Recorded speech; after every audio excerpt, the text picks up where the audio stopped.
nothing fundamentally is wrong with the Indian economy.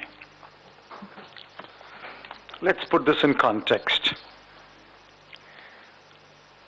We were growing at nearly 9% between 2004 and 2008. The financial crisis that hit the US, beginning with the Lehman Brothers collapse, had nothing to do with India. But for that, we would have continued to grow. Like every other economy, our government responded with stimulus packages. In hindsight, perhaps we can say that the first package was textbook economics. The second was perhaps avoidable, and the third was wholly unnecessary. But that's the benefit of hindsight, which you do not have when you take decisions. It stabilized the growth rate. In fact, in those 2 years, 2009-10 and 2010-11, the economy grew at a very high rate, but we paid a price. We paid a price in terms of a high fiscal deficit, high inflation, and sowed the seeds for a high current account deficit.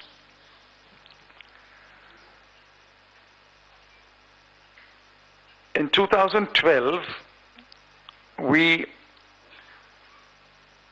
acknowledged that these were problems.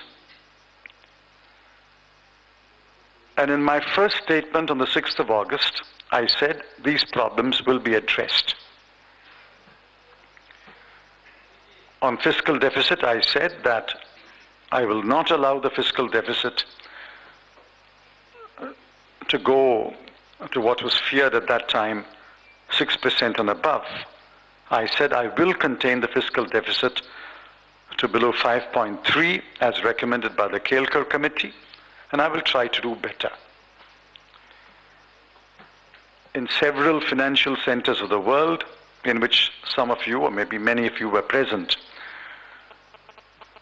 Hong Kong, Singapore, Frankfurt, London, New York, Dubai, I said these are red lines.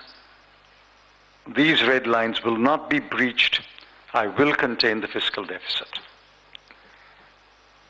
At the end of the year, we showed that we can do what we promise. We reported a fiscal deficit of 5.2 when I presented the budget, but as it turned out, the fiscal deficit is only 4.9. We also said we will take measures to contain inflation. Headline inflation was hovering around 9%. We have contained it. In about 9 months, we have brought it down to below 5%. It's now moved up a little from 4.7 to 4.86. So on fiscal deficit, on inflation, we have delivered despite difficult circumstances. The Eurozone crisis hasn't helped at all. Just as we thought that the world will recover, just as all the pundits said that the world will recover, the Eurozone crisis has made matters worse. And only 5 days ago, the World Economic Outlook once again downgraded world economic growth to 3.1%.